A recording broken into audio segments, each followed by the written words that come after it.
질문을 시작하겠습니다. 먼저 김진명 의원님 나오셔서 질문해 주시기 바랍니다.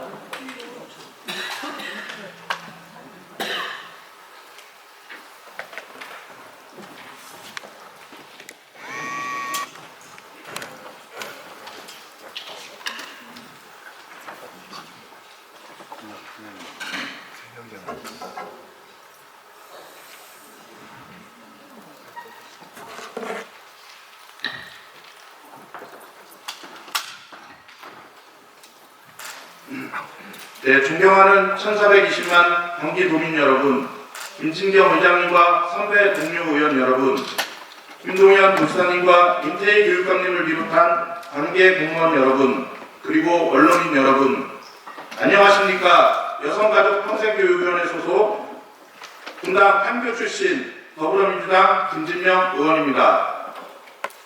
오늘 이 자리에서 도민을 대표해 현안을 묻고 정책 방향을 제시하게 된 것을 매우 뜻깊게 생각합니다. 본 의원은 대정부 질문에서 게시판부 질문에서 도민의 삶에 직결되는 경기 남부광역철도 제5차 국가철도망 구축계획의 반영, 그리고 경기도의 미래 세대인 청소년 활동 정책의 현 주소에 대한 우려와 청소년 지도사의 열악한 처우 개선, 그리고 국교 3학년 운전면허 취득 지원의 타당성 여부, 그리고 학교폭력 심의제도의 문제점에 대해서 질문하고자 합니다. 먼저 경기 남부광역철도 제5차 국가철도망 구축사업 추진에 대해 질문드리겠습니다. 경기 남부광역철도는 서울 잠실 종합운동장을 시작으로 성남, 용인, 수원을 거쳐 화성까지 이어지는 총 연장 50.7km의 광역철도 노선입니다. 이미 비용 대비 편익, 즉 BC값이 1.25 평가되어 사업 타당성이 충분하며 경기 남부의 인구 100만 이상의 주민도시를 연결하여 약 500만 명 도민이 수혜를 입을 것으로 예상합니다. 이는 지역 간 교통격차를 해소하고 경기 남부권의 균형 발전을 촉진할 핵심 광역 교통망입니다. 제5차 국가철도망 계획이 수립되는 현 시점에서 경기도가 주도적으로 사업의 필요성과 타당성을 확보하지 못한다면 경기 남부권의 교통난과 지역 불균형은 더욱 심화될 것입니다. 본 의원의 지역구인 성남시 운중동과 대장동에 위치한 서판교 지역은 철도가 아니면 대안이 없는 교통 사각지대입니다. 특히 대장동은 작년 폭설 시 차량 진출입이 거의 불가능했던 고립된 섬과 같은 지역으로서 폭설에 매우 취약했던 곳입니다. 이에 경기 남부광역철도의 국가계획 반영을 위한 도의 정책 방향과 대응 의지를 확인하고자 합니다. 김동현 지사님께 질문드리겠습니다. 첫째, 경기 남부광역철도 사업은 경기 남부권의 교통망 해소와 지역 균형 발전을 위한 핵심 인프라로 평가되고 있습니다. 그러나 제4차 국가철도망 구축 계획에 반영되지 못한 이유와 당시 국토교통부 검토 과정에서 제기된 구체적 보완 요구사항이 있다면 무엇입니까? 둘째, 경기 남부광역철도가 국가계획에 반영되기 위해 현재 어떠한 행정적이며 기술적인 절차를 진행하고 있으며 도 차원의 전략은 무엇인지 구체적으로 설명해 주십시오. 셋째, 경기 남부광역철도는 특히 성남, 용인, 수원, 화성 등 인구 100만 도시 지역의 출퇴근 교통 문제를 직접적으로 해결할 수 있는 사업으로 주민들의 기대가 매우 큽니다. 경기도는 지역 주민들의 요구를 반영하기 위해 어떤 방식으로 주민 의견을 수렴하고 있으며 그 결과를 사업계획에 어떻게 반영하고 있습니까? 넷째, 경기도는 제5차 국가철도망 반영을 위해 국토교통부, 기획재정부, 서울시 등 관계부처와 협의 중인 것으로 알고 있습니다. 국비 확보 및 국가계획 반영을 위한 도 차원의 로드맵이 어떻게 구성되어 있으며 도지사께서는 이 사업의 정책적 우선순위를 어느 정도로 두고 계시는지 답변해 주시기 바랍니다. 다섯째, 본 의원의 지역구인 대장동과 운중동을 비롯한 서판교 지역은 철도 교통이 아니면 대안이 없습니다. 현재 광역버스 등 대한교통이 거의 전무한 상태에서 광역버스 노선에 대한 신설과 추가 계획은 없는지 답변해 주시기 바랍니다. 다음은 경기도 미래를 위한 가장 중요한 투자인 청소년 활동 정책의 현 주소와 청소년 지도사의 열악한 처우에 대한 개선을 요구하고자 합니다.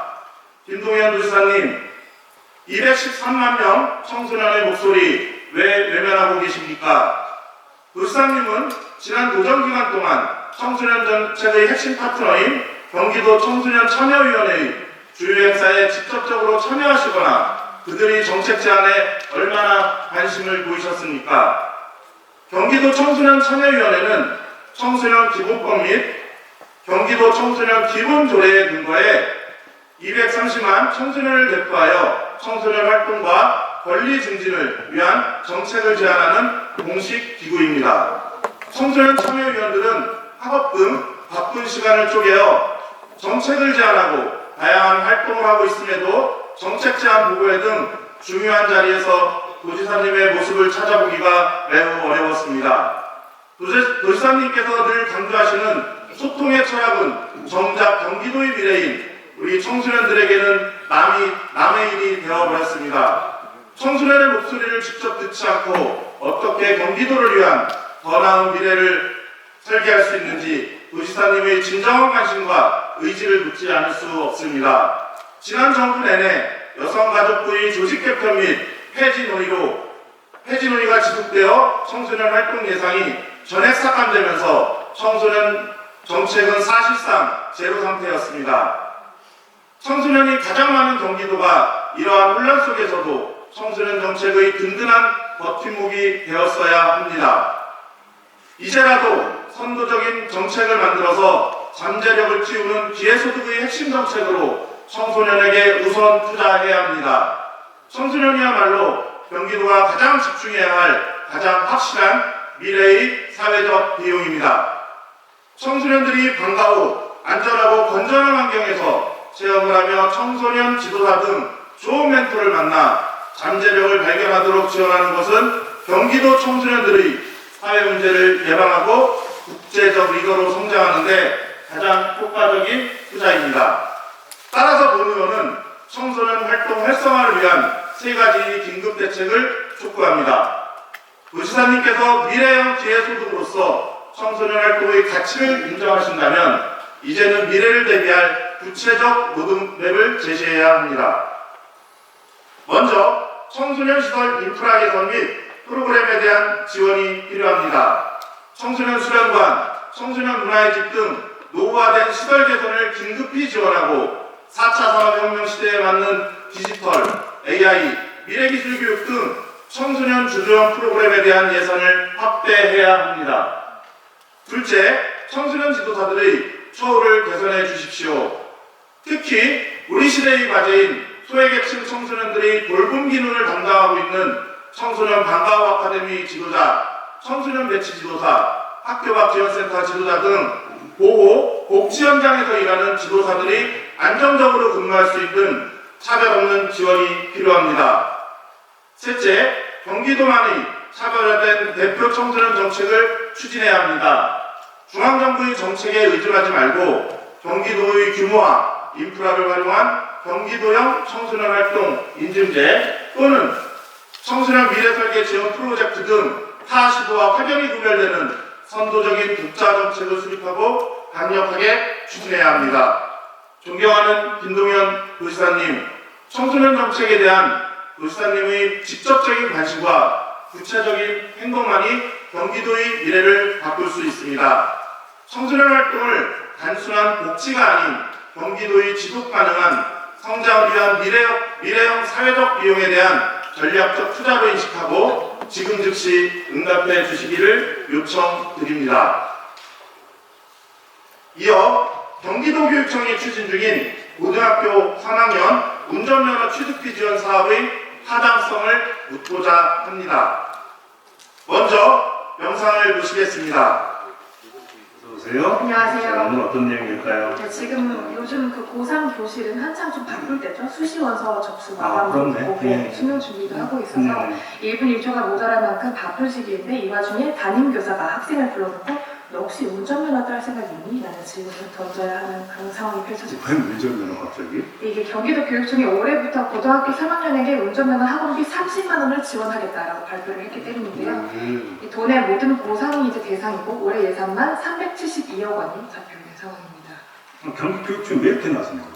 이게 사회 진출 역량 강화 사업이라는 건데요. 네. 경기도 교육청에 따르면 일반고 학생들이 그동안 수능 준비에 매몰돼서 정작 필요한 준비를 할 시간이 없었을 거다.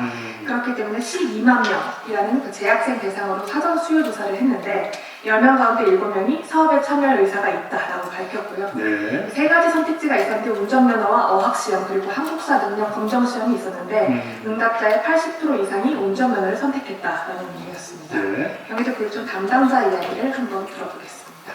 우리 사회가 한국 사회가 갖고 있는 가장 기본적으로 생각하는 게 면허 부분이고 또 아르바이트를 하든 내정 활동을 하든 학생들이 고등학교 졸업하고서 아이들이 나갈 때 가장 중요한 이동수단이 PM이에요. 전동스쿠터나 전기자전거나 그런 것들을 하려면 원동기 이상의 면허가 없으면 다 무명하잖아요.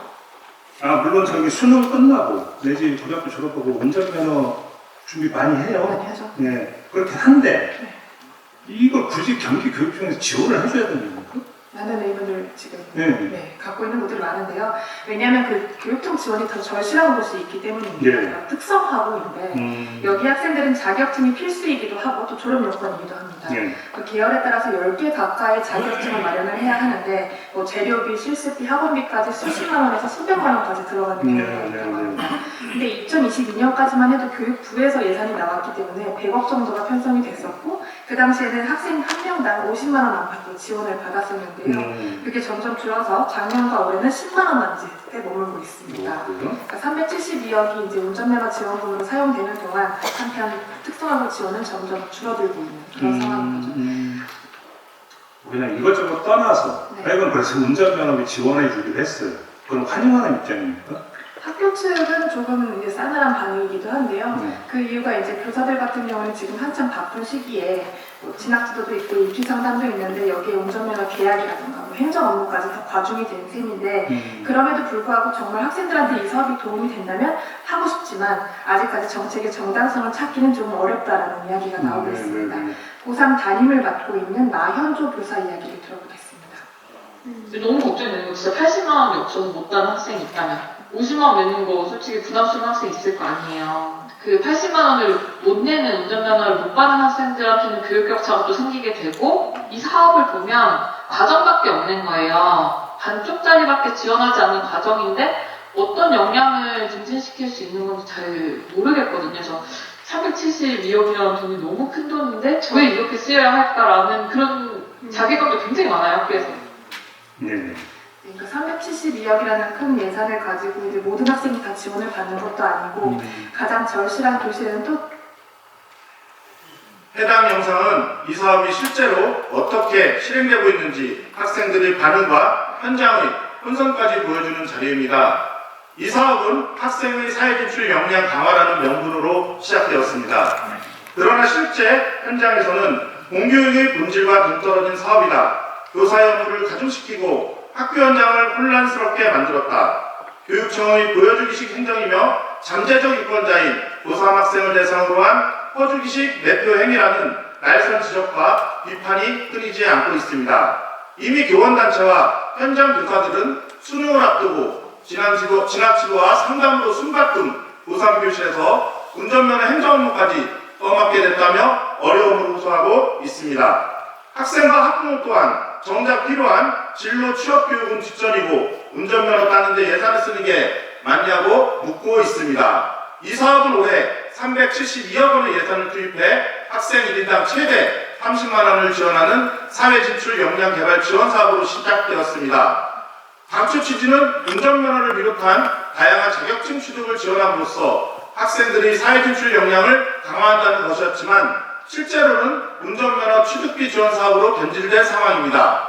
교육청은 지원 희망자의 약 82%가 운전면허 취득을 선택했다는 이유로 학생들이 원했기 때문이라는 사업의 정당성을 주장하고 있습니다만 애초 질문의 선택지가 매우 폐쇄적이었으며 어학, 한국사 등 교육적 가치가 높은 자격증을 신청한 학생은 극히 소수에 불과해 본래의 교육적 목적이 사실상 훼손되었다는 지적이 제기되고 있습니다. 임태희 교육감님께 질문하겠습니다.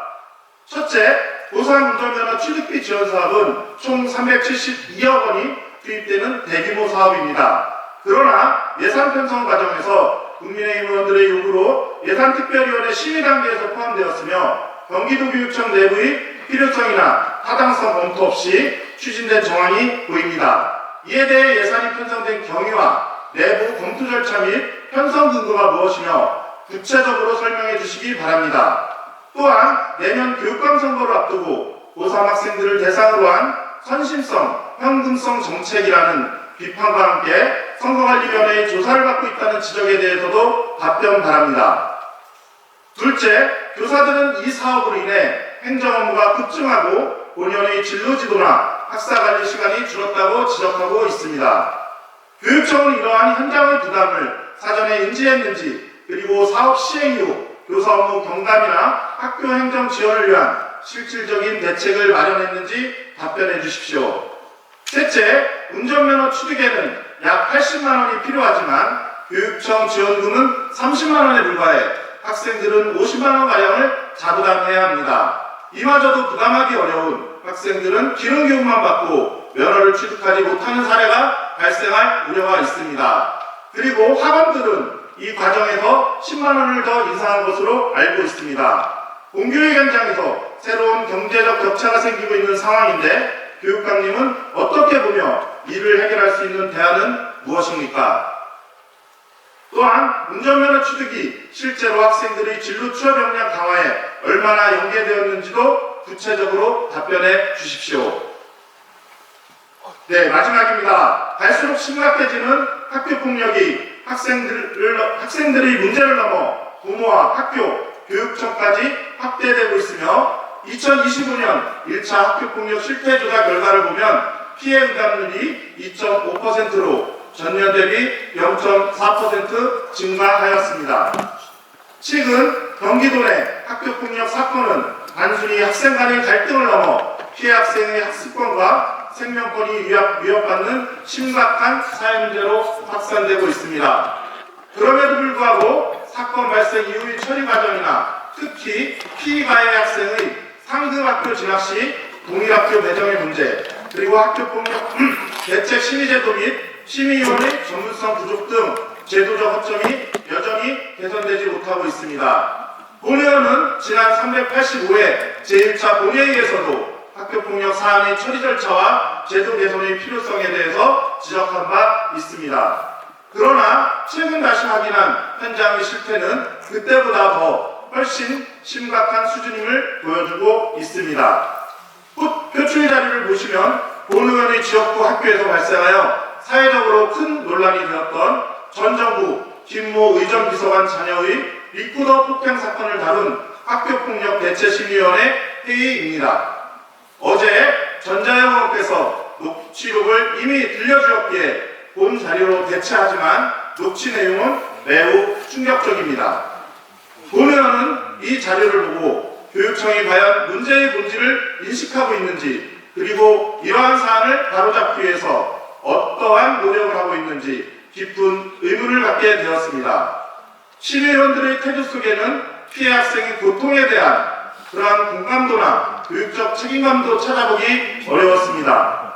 본 의원은 다시 한번 묻고자 합니다. 이러한 현실에서 교육청이 말하는 절차적인 정당성은 무엇을 위한 것입니까? 교육의 이름으로 학생의 상처를 외면하는 행정이라면 그것은 결코 교육이라고 부를 수 없습니다. 성남교육지원청 학교폭력심의위원회 사례를 보며 피해 학생의 절규와 호소가 외면당하고 오히려 제도적인 절차 뒤에 숨어버린 교육행정의 민낯을 보여주었습니다. 그러나 경기도교육청은 이 사안을 두고 절차상 문제는 없다는 입장을 반복해서 말하고 있으며 현장의 아픔과 제도의 부조리를 외면하고 있습니다. 본 의원은 묻지 않을 수 없습니다. 과연 이러한 태도로 아이들에게 무엇을 가르치고 어떤 어른의 모습을 보여줄 수 있습니까? 교육은 절차가 아니라 사람의 문제입니다. 피해 학생이 눈물 위에 행정의 정당성을 세우려 해서는 안 됩니다. 임태희 교육감님 질문 드리겠습니다. 성남교육지원청에서 발생한 학교폭력 심의위원회 운영 사례와 관련하여 본 의원은 심각한 우려를 표합니다. 교육청은 절차상 문제는 없다는 입장을 밝힌 바 있으나 절차의 형식적 준수만으로 공정하고 합리적이라고 처리되었다고 볼 수 있는지에 대해 매우 의문입니다. 이에 대한 사항을 구체적으로 상세히 답변해 주시기 바랍니다.